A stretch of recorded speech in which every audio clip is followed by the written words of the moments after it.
Well, good afternoon, West Ham fans. Russ on the West Ham Network. Hope you're all safe and well. If not, still, hopefully you've sort of decompressed. I've decompressed a bit. That's why I had a rant this morning about yesterday's game. Very frustrating. I was very frustrated. And it was good to get it out. Good to get it out, so to speak. And we're entering it's the final countdown now. The final countdown in terms of last half dozen games of the Premier League season. A season, I think, one to forget for us. One to forget. A couple of highlights, but not much, and one we'll probably forget about in the next 10 years. Do you remember that 24-25 season? Oh, what a great season. Not. But we're entering, apparently, according to the man himself, according to Graham Potter, an exciting summer. And that's what we're going to talk about now. I've done my rant. I've had that out of the way. I'm looking ahead. I'm looking ahead to the exciting summer. He promises an exciting summer ahead.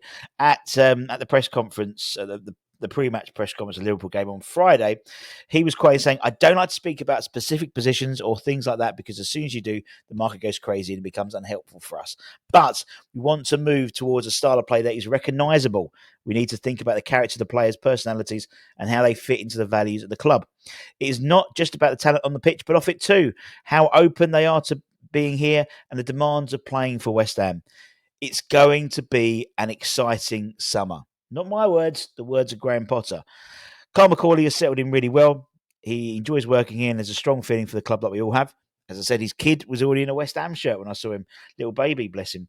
He understands what we're trying to do. We've had great support from the Bulls, so it's really positive. We'll work together to find the right solution. So not my words, the words from Graham Potter. We are going to have an exciting summer ahead. And obviously the West Ham Network will be your port of call for all the latest transfer rumours and signings, hopefully. Now, according to 𝙋𝙍𝙊𝙈 employee off the back of that, a number of targets have been identified, apparently, and some I've never heard of, and I've had to do a little bit of delving to try and find out more about who they are and to see if they are worth getting excited about. And to be honest, I think most of them do, and actually, one of them is really interesting. I think in terms of players have been linked with, or players have been mentioned by X in this article on his Patreon, because it does sort of somewhat kibosh the idea of us not having any money.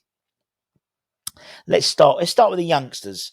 As I said, X has in his recent Patreon identified a number of targets that West Ham are looking at in the summer. And firstly, there's this, I'll say gentleman, but he's a kid. Porto attacking midfielder Rodrigo Mora, who's 17, plays for the Portuguese under-21 side. 8 months and 10 days old at the time of making his sort of Portuguese league debut, making him the youngest debutant in Portuguese professional history. Wow. He's been compared to Luka Modric as well in terms of his style of play, and apparently West Ham have been. There's a few players at Porto we've been interested in, and Portugal and Liga NOS as a whole, really. But it does seem that Rodrigo is someone we're looking at on the radar, and clearly, the main takeaway from most of these players we've been linked with is they're all really young. And that's clearly something that Potter wants to do. He wants to get a younger side, build a side together that can be the same, go through a number of seasons rather than having to fucking rebuild it every year, which he does seem to. And Rodrigo could be that sort of dynamic midfielder, is akin to a young Luka Modric. And actually, we've got someone else who's akin to another young player as well, he isn't too shabby. As I said, Liga NOS does definitely seem to be an area we're looking at. And during the recent scouting mission, Vangelis Pavlidis, a player we've been linked with before, impressed. I think it was Porto versus Benfica match they watched, and the Greek international striker is understood to have basically impressed the scouting mission. Now, for me, I can see this happening because I've been talking like I'm blue in the face. West Potter ball does require some sort of man, old school target man. You see the difference when Fulcrew comes on. Sort of wily, knows what to do, can link up play. And Pavlidis is a player who can do that. Obviously, we were linked to him when he was at AZ Alkmaar, and he played against us in the Conference League run.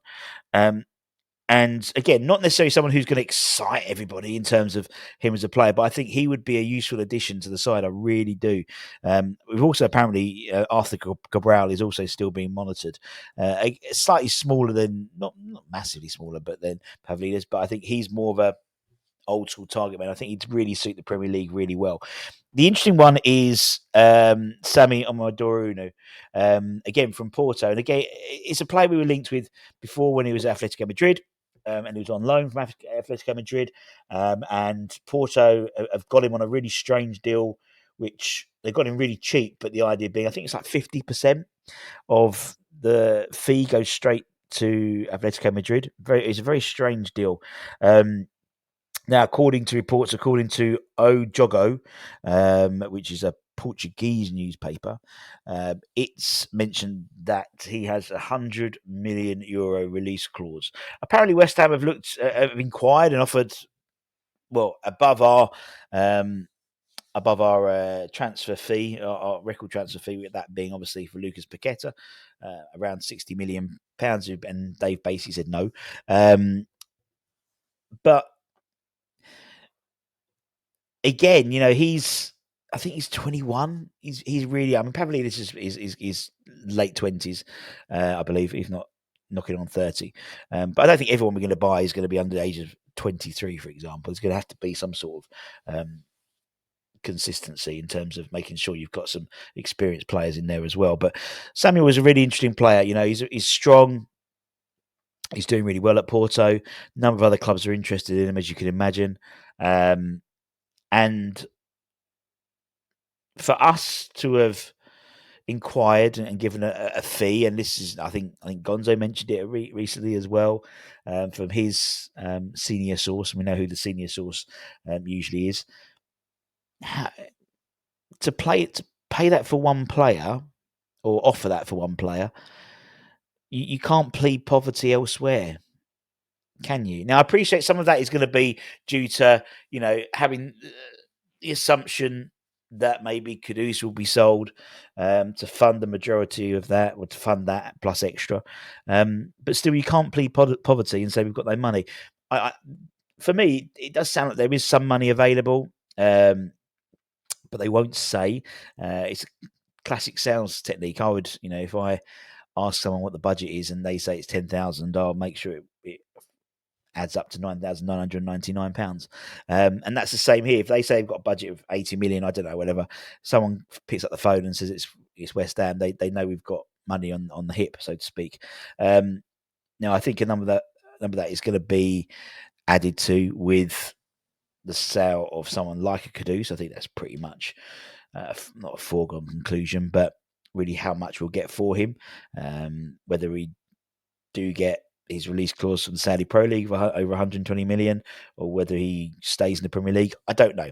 But someone like Sami, I think, could be in a slightly different player than Pavlidis, because I think Sami reminds me of Antonio, and we've had people like Lomas and various other people say, that's what West Ham need, is another Antonio type player. He's slightly taller than Antonio, and arguably more clinical than Antonio, but he comes with that price tag. And so, again, it's going to be interesting to see what happens there as well. Another player that was identified in that article by X was another 17-year-old, and his name is Andrea Maximovic. He's 17, another 17-year-old, plays for Red Star Belgrade and is a Serbian midfielder who has built up quite a reputation in his homeland as the Little Messi, his nickname is. He's already been capped by the Serbian national side multiple times. He can play attacking midfield or on the right midfield as well, and made his senior debut in the Serbian second division at just 16 years old. 16 years old, 2 months and 8 days. So clearly you can see part of the strategy there in terms of getting younger players in, which is encouraging. Although we haven't got them in, and I appreciate they're just rumours, but it's nice to see us being linked with younger players rather than necessarily being linked with elder statesmen, so to speak. Now, granted, Pavlidis is a little bit older, maybe, but I think you need a little bit of you know, not everyone is going to be under the age of 23 comes through the door. And indeed, some of the players we've been linked with, we'll talk about more in Hammer's headlines a little bit later on. And obviously, got the Academy show later on as well. So you've got that pathway of players being available to Graham Potter in the summer as well. So, as I said, that's what Potter said. We can expect, and that's not coming from an ITK. It's not coming from a senior source. Direct quote from the press conference: expect a exciting summer. Let's hope so. Let's hope so, because I think we need.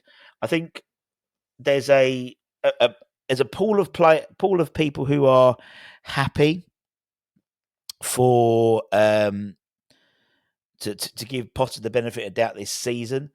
And then I think it was on Gary's show yesterday. I think Chris said the first sort of half dozen games, and I think that's probably right. The first maybe 10 games next season.